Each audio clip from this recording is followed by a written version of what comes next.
everybody. Welcome back to another episode in the Explorica webcast series. My name is Saidat, and I'm the Motorsport content lead here at SkillShark EduTech.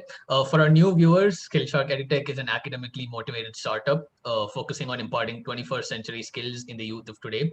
Now, what makes us unique is our approach and motive to impart these skills. We conduct a lot of online courses, webinars, and a lot of interactions like the interaction we're having today, just to motivate you to get involved in engineering or any academic part of your potential career for that matter.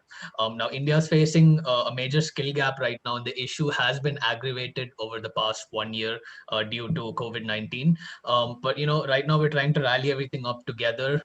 Hopefully, the lockdown ends soon and things go back to normal. But until then, we're doing everything virtual. So now let's get on with our interaction today. In the past, we've had multiple tech teams and racers alike joining us in our sessions, and they've shared their experiences in working on race vehicles and their motorsport journeys. Now, today, we're very fortunate to have another competitor in the racing sphere, with motorbikes being her racecraft of choice. So without further ado, allow me to introduce and welcome Deepika Sriram on board for today's session. Breaking stereotypes and giving fierce fights on track, Deepika has many years of experience on her record, and we hope this session gives you an insight to her journey in the world of motor racing. So welcome, Deepika. Can we start off with a small introduction from your end? Where did the story start? Hi, yeah. So I'm Deepika. Yeah, and my story started December 2016. I'll make it short, right? So I raced for a season. I went to an academy session, and then I learned from Honda's best trainers, and then I moved on to race with Honda for a year on CBR 150, and after that it was TVS. But somewhere in the middle, I had a crash, and then I ended up breaking my legs, both of them. So after that, the only opportunity I had was to go to Moto Student in 2018. So after that, I'm just right now preparing entirely for Moto Student 2020, now 2021. So yeah, that's as short as it gets. Perfect. Awesome.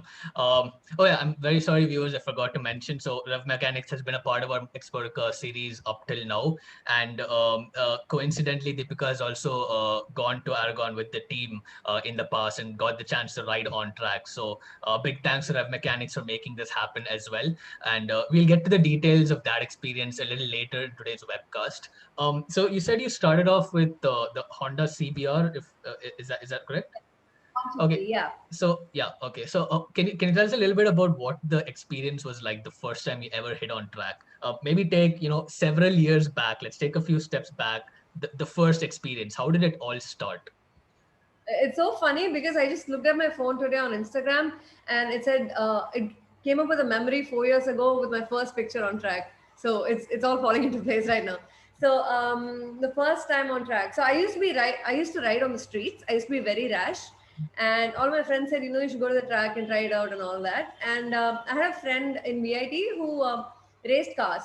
So I went with him to the track once, and then I spoke to a bunch of people, and they introduced me to the racing circle. It's a pretty small circle. It's a very intimate circle. There's probably there was 80 people or so, but now it's growing, thankfully. So I got introduced to somebody from Honda, and they said there's an academy coming up. Why don't you give it a try? And I went in with no expectations, to be honest. And I like, what? How could this be better than riding on the streets? It's more interesting. It's more thrilling. It's more fun. Is what I thought then. But once you put on your suit for the first time, your racing suit, it just makes you a different person. It makes you feel like a superhero. You just, you feel invincible. And the best part is there's no cows or dogs or, human beings on the track hindering your speed. So for me to go into the track, initially when I went for the academy, it was not about going flat out. They did not make it wasn't the point wasn't to make us fast. The point was to make us learn the technical stuff. And I can tell you that I learned a lot on the track on that one academy session, and all of those things that I learned are also applicable on the streets. It helps me brake better. It helps me avoid bumps and avoid people better, on the streets. It helps me be safer. So going on the track, going into the track, it's your world. It's like a blank canvas for you. You can just paint the way you want to. So there's no restrictions, no obstacles except for physics. Of course, you have the huge barrier. But apart from that, yeah, it was great fun. Awesome.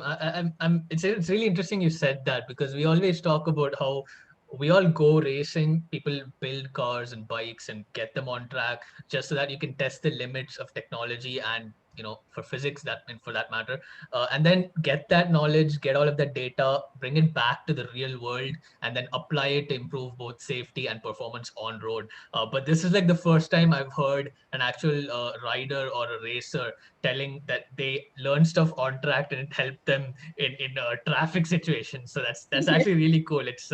Yeah, it's great to hear that. Yeah, I can vouch for that as well. Well, not the racing part. I haven't raced, but for sure, yeah, we all love to drive and ride on the road. But yeah, I mean, the biggest challenge is not changing the gears and steering. It's dealing with Yeah. obstacles. Honestly, if you notice, all of the riders and racers in India who professionally race prefer cars and scooters on the streets, and they are much safer, much more, conscious on the streets because they know the risk that's involved. Like on the track, you can crash.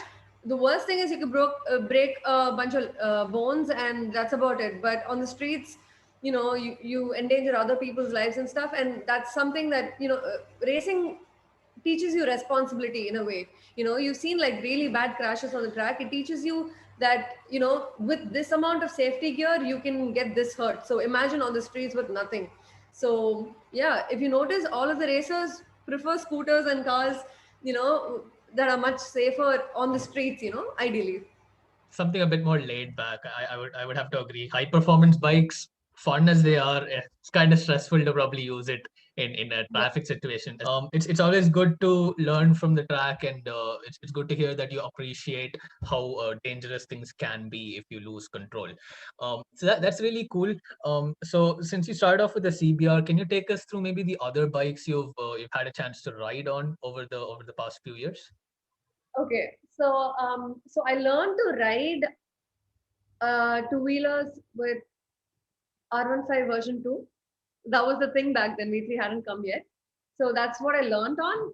And after going to the track, it was CBR because I, traveled with Honda for a while. I really liked the way the brand, supported racers, and they still do. Right now, they're focusing on younger talent. They're trying to go international. So kudos to Honda. So after Honda, I trained with R15. So R15 is pretty much, the norm, the standard that is in the 165cc category. Like the fastest bike is usually R15. So after that, I trained on 390 because I was training for Moto student, and it was a 250 engine.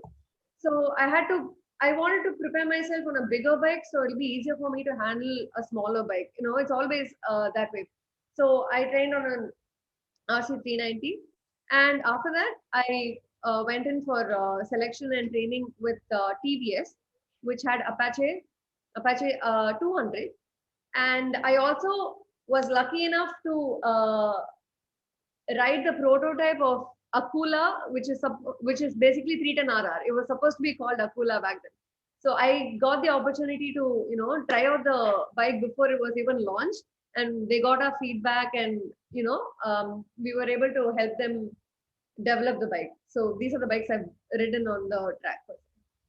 Yeah, pardon me for my ignorance. I'm not too familiar with a lot of bikes because I'm more of a car person. But So what is the 310 RR? Is it part of Apache it's, series it's part of TVS, or TVS and TVS? Yeah. BMW and TVS. So Oh, they've come okay. together.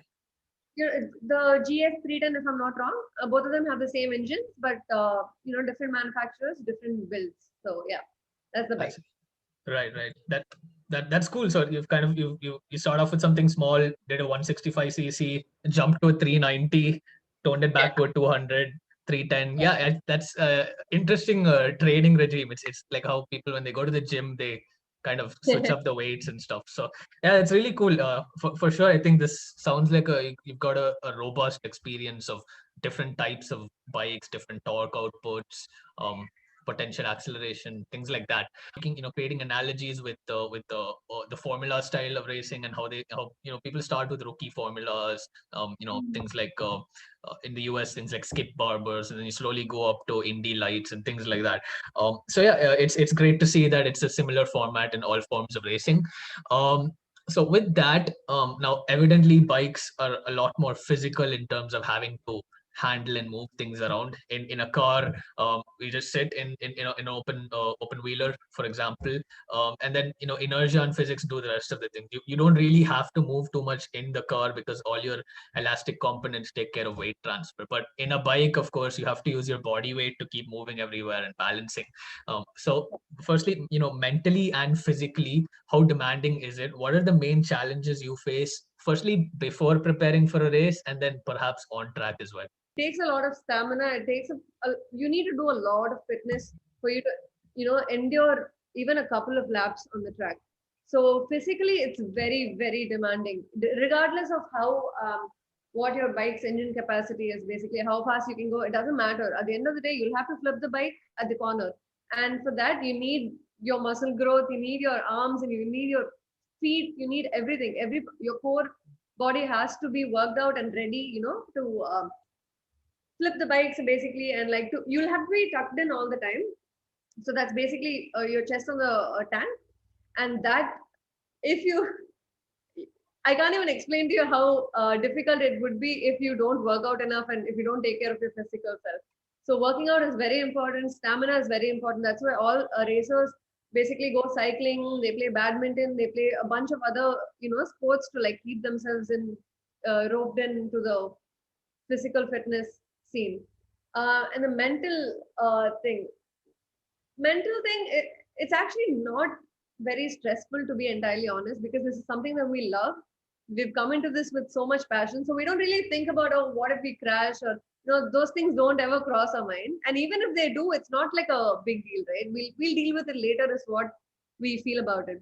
So mentally, before the race, we a lot of racers don't talk to anybody. They'll just sit in front of their bike, keep themselves calm. They'll we'll run what to do in which corner, which gear to go in, where to. I'm sure you watched Rush, and that's what James Hunt does, right? So that's what everybody at the track ideally does. Visualizes I think he visualizes Monaco, yeah, just sitting in his room, yeah. Exactly. That's exactly what we do too. There's this book called Twist of the Wrist. That's the best book that I could suggest to you guys. So that book basically teaches everything you need to know about racing theoretically. So this is one of the most important steps, because when I went to Aragon too, right, I had never been to Aragon before, and I just knew the layout. So looking at the layout on a paper and riding on that layout are two entirely different things. You see so many other things, and it just really confuses you. You'll know it's a left and a right, but you won't know where the left is or where the right is.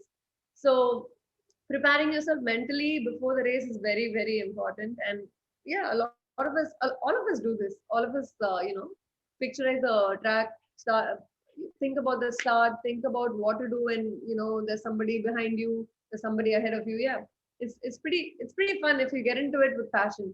It's not stressful at all, I'd say that. Agreed. I think when of course everybody who takes part in motorsport does it for the passion, the adrenaline.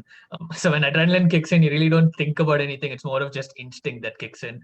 um, and yeah, a lot of people, there's so many types of sports in the world, and arguably perhaps anyone involved in motorsport, especially, they're probably the most fit athletes in the world, because you literally have to take care of everything, not just your mind, not just your body, but your mind as well. Then I have an even bigger admiration for people who ride motorbikes, because you have to use so much more of your body weight and stuff. um, and you said, yeah, mentally it's more about the endurance. Typically, how long do your races go on for, in terms of laps and time? Okay, so our races here in Chennai usually go for 20 minutes. As in like 20 minutes, as in not entirely 20 minutes. So it goes on till like 12 minutes or so, right? It's just 6 laps. So 20 minutes is basically going to the grid, standing there for another 5 minutes, and then finishing the lap. Entirely, it's gonna take 20 minutes. But the duration of the race per se is around 11 to 12 minutes, and that's about it. We have 6 lap races here. It's nothing compared to MotoGP's 30 to 35 laps, but it's pretty difficult. Even the 6 laps is pretty difficult. Yeah, 6 laps sounds about right.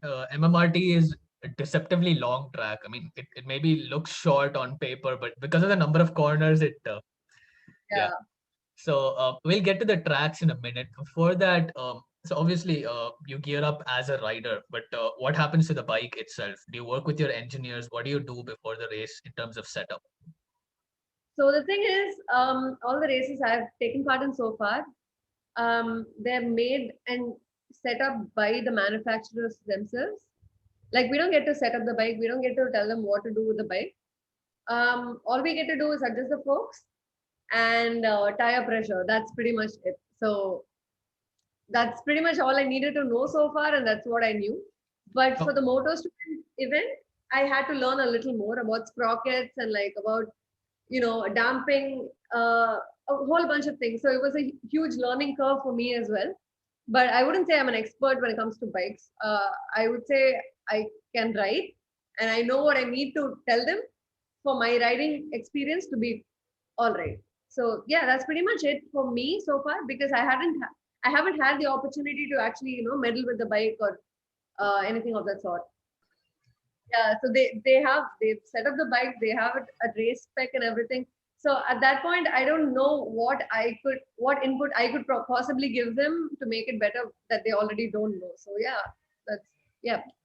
right. So yeah, in terms of handling, of course, you will also have things like oversteer and understeer for a bike as well, right? So Yeah, in terms of actually controlling it, I would assume it's more to do with your throttle control and gears, right?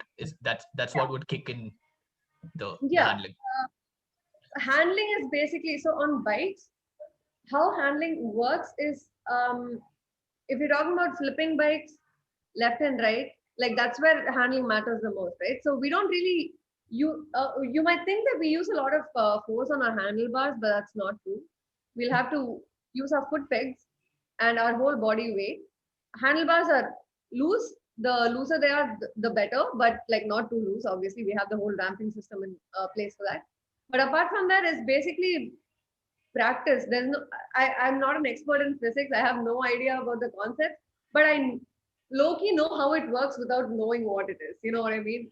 It's pretty much like you ride enough, so you know eventually where to put in the pressure, when to lean in, and it works. So I don't really know which point I need to lean in for me to get this exit, but I know it when I'm on the track.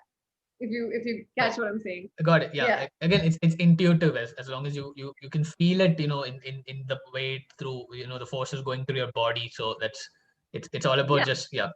And for our viewers, if you're interested, what a bike actually does is it relies on camber thrust, which is another physics concept related to tires. So in a normal four-wheeler, when you turn the wheels, your tire creates a slip angle. Here it's sort of like a slip angle as well, but your tire is being skewed perpendicular to its plane.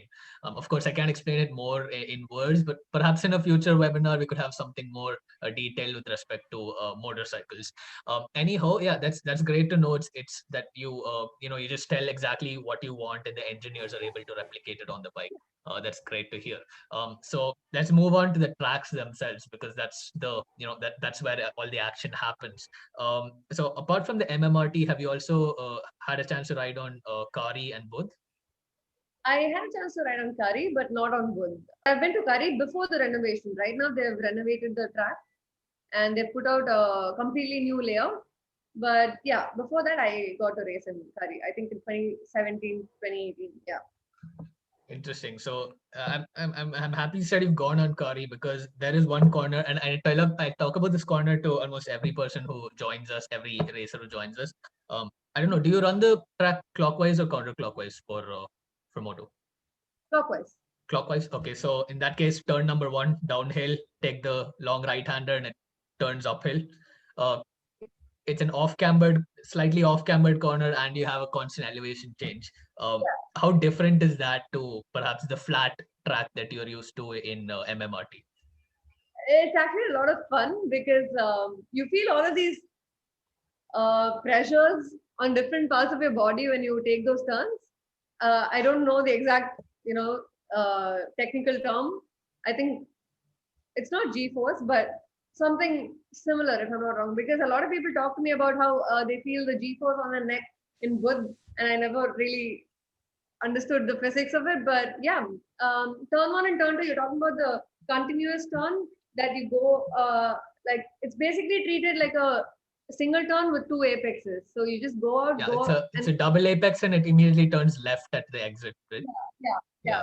It's actually a lot of fun because the whole straight is so long and you just go so fast and then cut down 3 gears and then go in. It's crazy. It's crazy Yeah. when you bite that tight and you take those two corners. It's damn fun. Yeah. So in terms of, high speed braking situations like that, firstly, do you have ABS on your bikes? And if it's even if okay, so it's not there, in that case, do you obviously use trail braking, right? Can you maybe explain how you use trail braking to stabilize your bike for the viewers? So we have these pretty much set out, what do you say, unwritten rules, as in which turn to which gear to take in which turn, basically, which would help the most and all that. So it depends on the rider pretty much. So if you have a braking marker, you can just keep pushing yourself every lap. But yeah, you know your limit, right? So you get there and then cut down 2 gears, 3 gears, whatever is necessary, and then so we don't usually how do you say, we don't usually brake slow with our brakes. We don't usually use our back brakes either. It's just one pump and then that's it, you go in. So that's pretty much it. So these techniques you learn when they teach you in academy. So in academy, basically they'll teach you braking and then they'll let you go on the track for like 15-20 minutes and all you'll have to do is braking. So that way you learn how to brake. And it's a little difficult for me to explain because it's something that I do and I'm not good at translating it. Yeah. But it's basically your comfort zone. So you just pump the clutch, cut down 2 gears, and then lean in. That's So pretty much it. effectively, you rely more on engine braking. So as you shift down the front brakes, and that's it. more of engine braking, slightly front brake. Yeah, got it. Yeah, that sounds about right. Yeah, and do you look at data after that when you come back to the pits, and do you analyze your performance with the engineers? Well, unfortunately, we haven't so far had a lot of access to our own data because it's basically the manufacturer's bike, right? So we can't really get data from them. It's for them, and it's theirs to decode. Yeah. But we do come back into the pit and note down what we did in every lap, like where did we brake, how much farther did we feel we could go. All of that stuff we'll write down. So next time when we go in, we'll be able to better our performance. That's the best we can do. We have like mental data that we've stored in our heads. That's pretty much it. Yeah, yeah. It seems like a very wholesome. The whole process seems very wholesome because it's a one make series. The manufacturer sponsors and runs it. So Yeah. you as riders and racers, you take it on track, ride, have fun, do your thing, win races, and then they get the data feedback. It helps them develop their own bikes, and this is literally what happens even in large scale teams. Even if you look at even in MotoGP, you have Yamaha and Honda, and unfortunately, those are the only two that I'm fully aware of. But yeah, they would do the same thing. They have their team in that series simply so that it can help in developing their own road bikes, because road bikes are what makes money. Sure. Motorsport does make money, but most of that money goes into R&D after that. We'll have to walk on eggshells around that. Yeah, but that's okay. I mean, there are teams right now that take part in the national championship who have their own data, who do process it. There are a bunch of teams there, but I personally have never had the opportunity to, analyze my data. Or even in Motor Student, I don't think we managed to do that last time, but I hope we'll do that this time for sure. Sure, definitely. Yeah, Motor Student is more design oriented for our viewers. It's more focused. I mean, the racing is obviously there, but the whole point is to check out your engineering design capabilities and also your potential to create a bike that can suit whoever is going to ride it. That's very crucial. It's not good enough to just make a perfect bike or car on paper. You need to make sure that whoever is going to use that piece of machinery can cope with it, and it's designed to suit their style and their riding and driving taste. Anyhow, on that note, let's kind of switch it a little bit. There's one question which I really wanted to know. an answer to. So in terms of cars, we do have a very specific racing line, and generally, if you go even a bit off the line at a really high speed, it can have monumental effects, especially if you go through something like the S's, for example, in Suzuka or something. Um, Now, in a bikes appear to be a lot more agile. I might be wrong here. They appear to be more agile, and you can correct mistakes a lot quicker. So, and I've also seen in MotoGP, riders tend to overtake more on the outside. Inner lines sometimes really don't tend to work because of the switchback. So, how Yeah. crucial is it to follow your racing line all the time? Is it worth going off the line more than sticking onto it? It depends on the situation, right? So there are racing lines, but there are multiple lines that we can take. There are defensive lines that we can take. There are offensive lines that we can take. So it pretty much depends on the situation. If there's a slower rider in front of you on the racing line, and if you feel that you're faster, you can take him out on the outside. If you feel there's enough space to get in between him and the apex, you can take the inside line. So you have a lot of options with motorcycle racing more than cars. Yeah. And you can basically adjust your lines based on the pace that you're in throughout. So we have a very similar corner that you mentioned. We have an S here as well. So it's our 10th and 11th corner. So it's basically left and then a right. So basically, if you mess up the left, the right's not going to be any good. But at the same time, if you can slow down enough to correct your line, it can work out for you if you are overtaking somebody that's slower.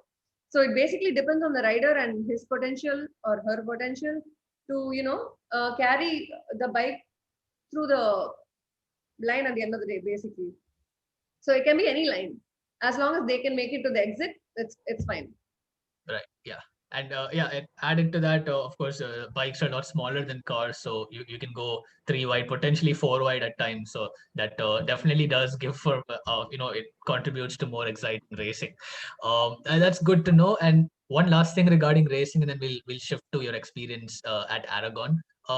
Another thing I've noticed, I watched a bunch of videos of bike races that happened in MMRT. Something I've noticed is slipstreaming has a monumental effect here. It feels like it's even more than in cars. And I was surprised because generally, in order to slipstream, you need a bigger pocket of air, and bikes would generally not provide so much.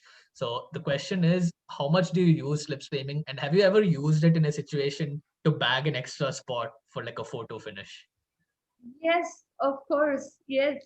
So slipstreaming is as important to racing as any other element of racing, pretty much. So it's always better to stay in a bunch. It's always better to stay, right behind somebody. Even if I could go ahead and finish quicker, I would ideally stay behind them and not give them the opportunity to slipstream past me. So if they are behind me, they'll definitely go past me because of slipstream. So we make sure that we use our brains as well. It's not just about going fast; it's about playing technically. So yeah, I have used that opportunity, and my finish was a photo finish because of slipstream. Yes, Excellent, into excellent. That yeah. Yeah, I'm pretty sure that would have been as thrilling for you all as it would have been for people watching, because that's what everyone likes. People like to see close racing. That's part of the Yeah. fun of motorsport. But yeah, of course, one way to defend or prevent slipstreaming, albeit maybe slightly ethical, is weaving. Are you allowed to do that, or is that against the rules? Just once in the last Just lap, last corner. That's about it. That's about it. Because that's the only chance. You can't just do it every lap, and you can't just sabotage somebody else's ride, right? But in the last lap, last corner, you're allowed to do it once. You can be once, and that's about it. You can't okay. go back Yeah, and because that that's sounds right. Yeah. yeah, yeah. And then the same is it similar rules like no moving under braking, and once you commit to one line you have to stick to it, or is that more of just an agreement with amongst the riders, or No written down rules to tell you that, but it's up to the marshals and the race control to decide on matters like this because there's a lot of gray area around this. But there are understood track practices that are accepted and that aren't. It's not written down, but it's basically don't endanger another person's life. That's about it. You can pretty much do anything else as long as you're not affecting somebody else's right. got it, yeah, yeah, yeah. It definitely makes for a better racing experience for everybody. Everyone wants to Yeah. win, but everyone is smart. Hopefully Yeah. everyone stays smart in their maneuvers, because they're putting not just themselves but potentially so many other races at risk. You can have something like the concertina effect, like for our viewers, if you had watched uh, the race in Mugello last year for F1, that was a catastrophe just because of miscommunication. So up till now, we've obviously had a look at all of the things you've done in your career. But I was hoping that today's highlight could, we could top it off by talking about your experience at Aragon. So till now, you've had the chance to, have a ride on an FIA Grade 3 track at, I believe, at Kari, and then Grade 2 is MMRT, and now you finally got the chance to go and have a ride on an FIA Grade 1 track. Um, so before we get into the details of Aragon itself, what was your involvement with rev mechanics? You said you had to learn a bit more about the bike in order to extract maximum performance, right? Yeah. So I think the first time I got to see the bike was when they were making the fairing, and that's when I understood how much work it took for them to get each and every part done. I was a little callous, because before them. I was just dealing with like manufacturers, and they had all the resources in the world. They could do whatever they wanted in the blink of an eye. But these guys were putting in a lot of effort. Like every single part had to be handmade, or like had to be put so much effort into. And I just I was able to sit down with them for a while and then understand what goes into the bike, how it goes into the bike. Like um, you know, um, we were still dealing with a lot of issues towards the end, but it just made me respect engineers more because we used to think, oh, it's okay, it's not a big deal. I mean, they know what to do. It's all in the books. They just have to follow it. That's the attitude that a lot of riders used to have towards engineers. But once I sat down with you guys, I mean, with them, I understood there's a lot more than they let on, and yeah, I got to learn a lot of things from them. Yeah, definitely. Yeah. So I mean, obviously from a pure mechanic based perspective of physically working on the bike, of course, it's good to know you learn to appreciate how much time and effort goes into putting that bike together. But surely you would have also picked up some technical tips and stuff in the process, right? So the technical stuff that I learned from him. Okay, so this was after we went to Aragon. That's when I got to see the bike for the first time. That's when I saw them. I learned how to like put the bike together and take it apart because they were training to do that. I think in record time. I think they had this point system where they had to remove the fairing entirely and then put it back within like I think 2 minutes or something of that sort. So I got to sit down with them and learn how to do it. I learned how to um, fix the gear lever and the foot pegs and stuff. So yeah, I learned to get my hands dirty, but not too technical because I'm not a technical person. But yeah, I've always wanted to work on my own bike. I've always wanted to be able to name these parts and like tell people what it does and everything. But I never really got around to doing it. But I had the opportunity to learn at least a little bit of what I wanted to with rev mechanics in Aragon for sure. That's cool. That's cool. Awesome. So then, of course, you finally got to go on the track itself. Now, I've had a look at the track. Right off the bat, I can see that it's quite a well balanced track. Looks like a lot of technical sections, perhaps in the first two sectors, and then you have two relatively long straights. Do you have any vivid memories of the? Hopefully, you have a vivid memory of the entire lap you've done. And Boy, any highlights or standouts? oh boy. Okay. At least if I had gone to good before, I would have known what to expect with the whole banking and the chambers and stuff. But boy, was I surprised. The whole circuit was on a hill, and it was it was so beautiful to ride on that. But at the same time, it was terrifying. I felt like I was just dropped in the middle of uh, a bullfight without realizing what I've gotten myself into. To be entirely honest, because I was like, all the other riders were Spanish, and they knew their way around the track, and I was trying to latch onto somebody and follow them because I had no idea. I looked at the papers. I know which corner comes where and everything, but I didn't know where to expect it. Like I hadn't been on a track walk, nothing. So I just got to go there and experience it like a noob entirely, and it was amazing. I mean, that's something that I would never forget in my life. That the first couple laps that I took, oh my god, The back straight that's like a kilometer long. I mean, that was heaven. And the turns, all the turns, they were either uphill or downhill, and then they had a slight banking and stuff, and it was something so foreign to me. Nothing. I mean, Chennai circuit is basically entirely flat, and it's something that I'm used to. Like, you can wake me up in the middle of the night and ask me what's C3, and I'll be able to tell you it's a left-hander. You know, it's like that. And for me to go into something entirely new, and it's an anti-clockwise circuit as well. So it was, I was, my mind was blown. Absolutely. And to be entirely honest, 2 weeks before our motor student event, MotoGP happened there, and I'm a huge fan, and it was such an honor for me to even be there at the circuit where greats like Marquez and Rossi have raced, and that was amazing. The whole experience was amazing. I would imagine, yeah. I mean, to finally get onto an international, international grade track and have the Yeah. opportunity to ride a bike, which you've personally seen and helped fix up. That seems like a great honor for sure. I just have the track map open right now on my screen. Yeah, it Okay, seems let's fairly technical. No, I won't go in any specific details, but yeah, there's one is it T8 and T9, turn 8 and 9, which is I think like a right-hander and then an immediate left, almost like a reverse corkscrew almost. And seems like a downhill turn. I actually watched a bunch of onboard videos before this and tried to plot out uh, elevation very roughly. the So first one. Yeah. Oh, yeah. yeah, yeah, so it definitely it looks really cool. What was it? You said that MotoGP just happened a couple of weeks before that. So was it Yeah. quite dusty? It would have been rubbered in quite well, right? No, it was pretty good actually. I think they took really good care of the circuit. I mean, they wouldn't be a grade one circuit without doing the homework. So Yeah, yeah, the circuit was well taken care of. I think they didn't have any events prior to Motor Student. They made sure that there's no cars running, because that would have been a problem for us. But apart from that, yeah, it was pretty good. My personal favorite turn in the circuit would be the last corner. So yeah, I don't know which map you're looking at, but there's, hold on 1 second. There's a straight and then a complete U.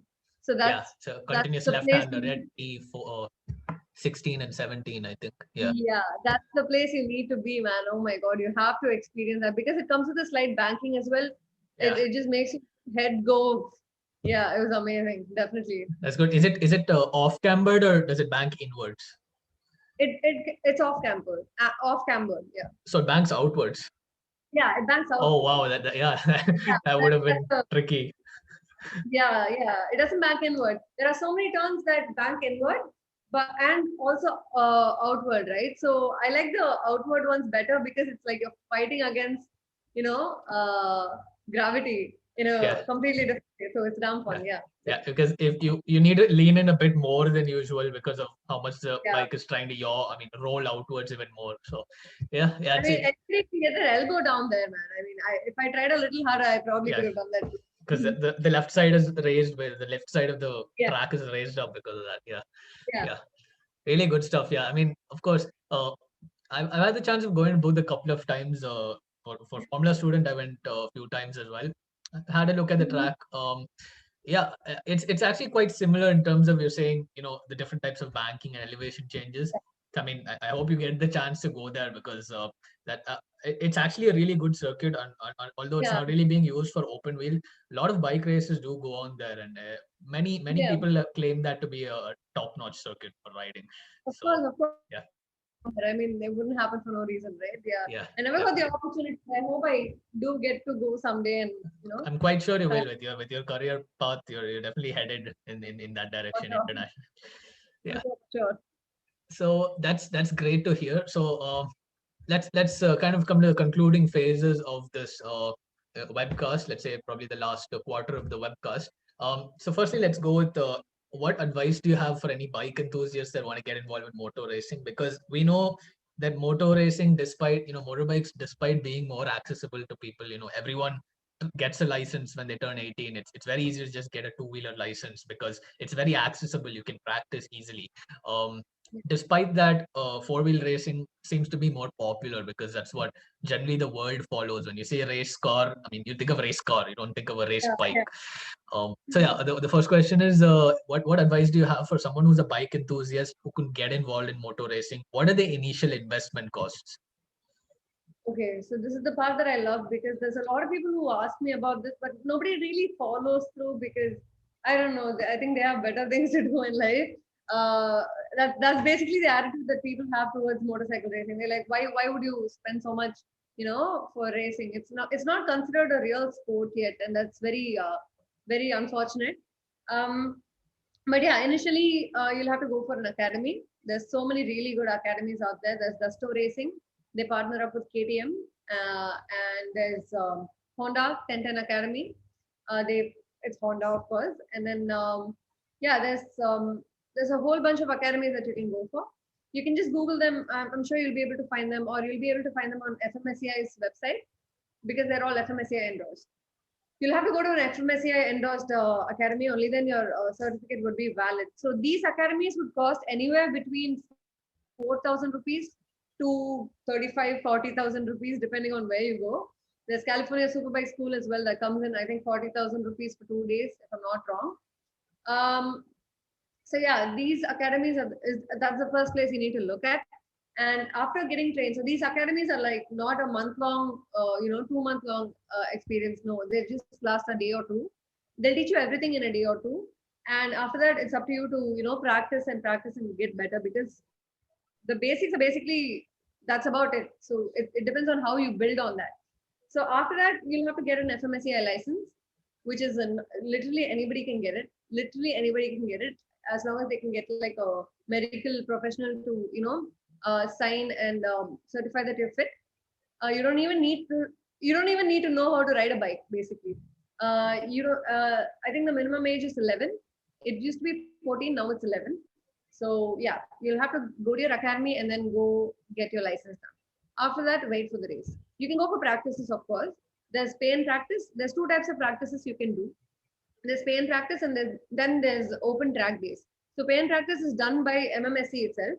So Madras Motorsports Club announces pay and practice on Sundays usually.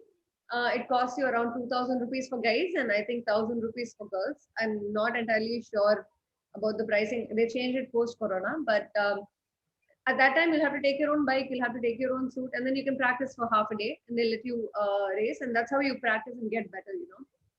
The other way to go about it is track day.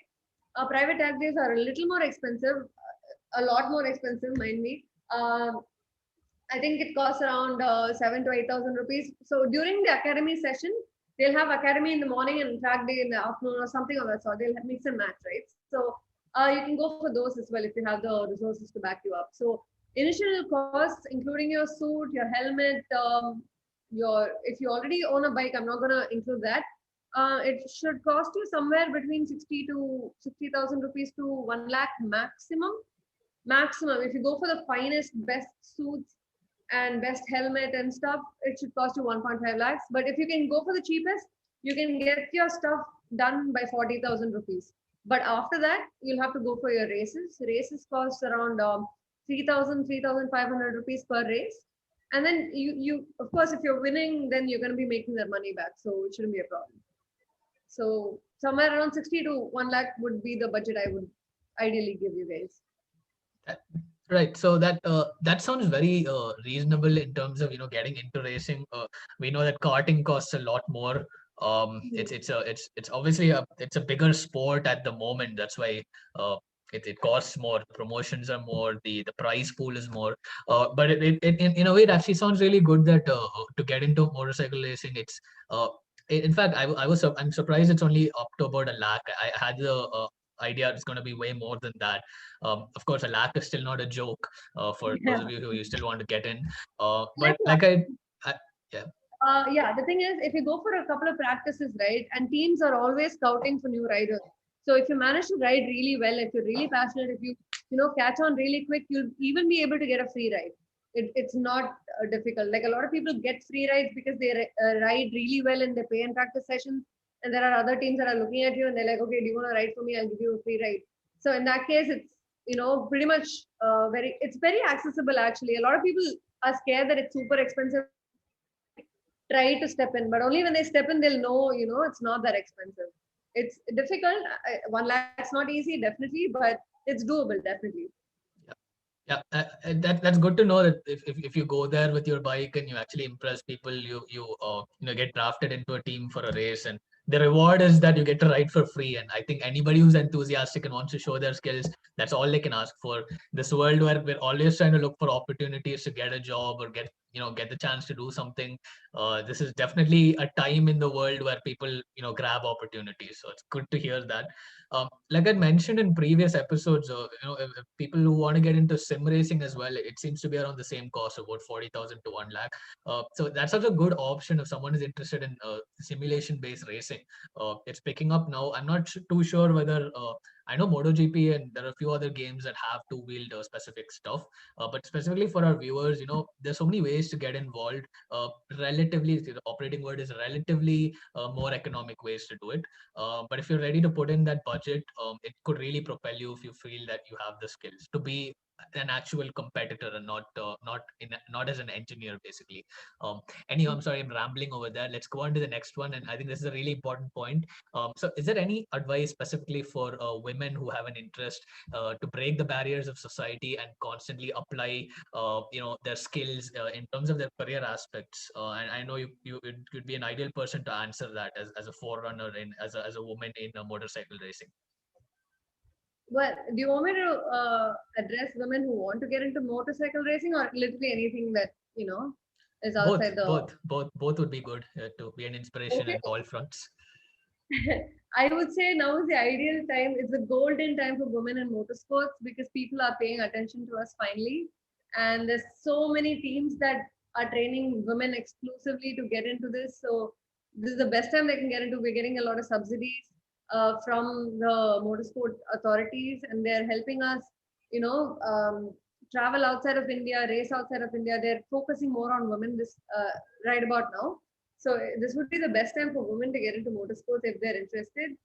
And in general, like I don't know, do what you do. I mean, people will always say, uh, cut out for it, or this is not for you, regardless of gender. I mean, even guys, a lot of guys deal with this who get into motorsports. Basically, they're told that you're wasting your money, you're wasting your time. Like this is not for you. Just like go make money or go to work or some stuff like that, right? It's basically when you prove them wrong is the bittersweet moment for you, where it's people accept you for who you are. So keep working hard.